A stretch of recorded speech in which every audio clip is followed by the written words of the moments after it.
Hello, this is AmassGames. My name is Simon Lavender, and we've got another video for you. This is Sushi Go. Sushi Go is a very popular card drafting game. Now, this has got a bit of tape on it just to keep it in place. Comes as a thank you for getting their game, and how you can improve and do stuff like that.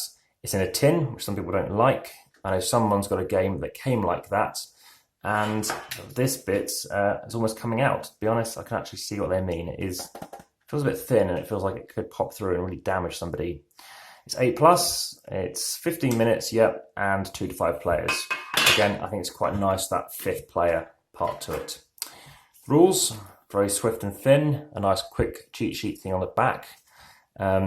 Great designer as well. He's done a number of other great games since. And yeah, this is Phil Walker Harding from Australia. So this is, like I say, a card drafting game. You're dishing out cards based on the number of players and how many you start off with. So imagine I'd start off with this amount, and let's just play it. Well, 2 players, a bit quite different. I have played all the player count numbers, and I've played it to other various conditions. But what you're doing is you're looking to get the most points. To get the most points is about trying to get the best sushi.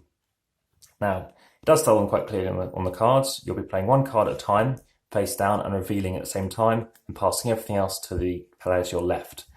In round 2, it's a 3-round game. You'll pass to your right. In round 3, you're passing to your left again.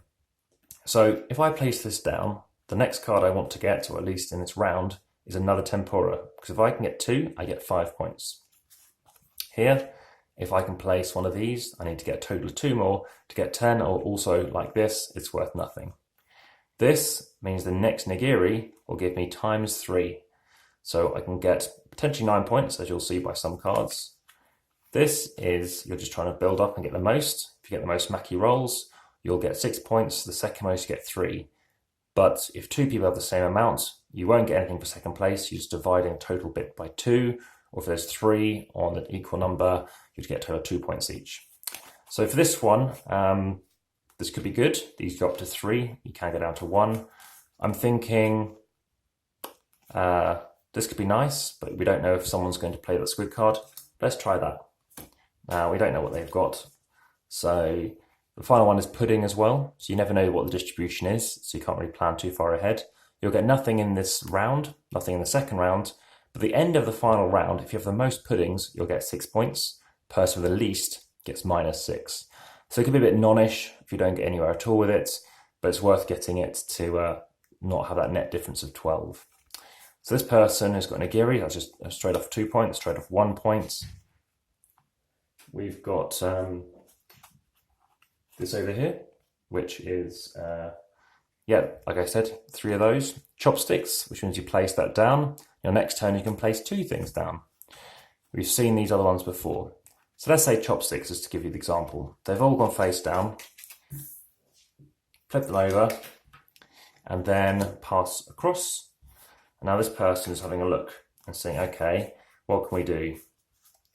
Well, that will now give me a total of 6 points, which would be better than playing 2 of these. This one, we've only got another, say, 8 or 10 cards left, 8 or so cards left. So maybe, we're running out of time maybe to get that. And also if they start to be placed one of these, somebody could choose to just place one themselves and get nothing for themselves, but stopping the opponent. But let's just get some points. So they'll be getting 6 points at the end.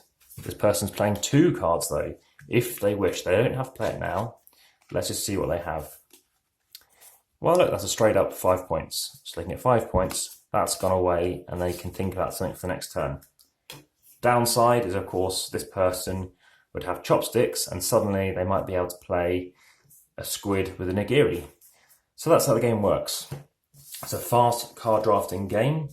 Despite being a drafting game, the card quality is very high. I don't know if I want to say the 310 GSM number, but it does have a kind of matte, sort of plasticky finish. There might even be some plastic in it. So for that reason, very high quality, especially I think for drafting game it made sense. I think they made some right choices on what they wish to do. And ultimately it does lead to cards which really do maintain their quality and means you probably won't need to get it sleeves. Sleeving cards, so isn't a bad thing. And in a game which involves drafting and shuffling, I personally find it's not difficult to shuffle with sleeved cards. But that's it.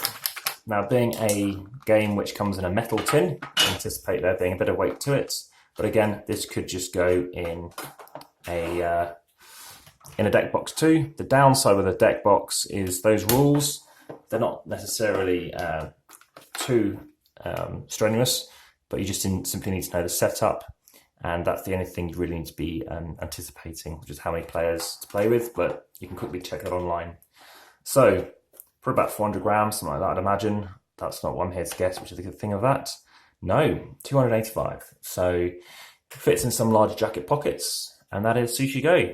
So, in case you're wondering how to play that, I highly recommend it, and now you know how to.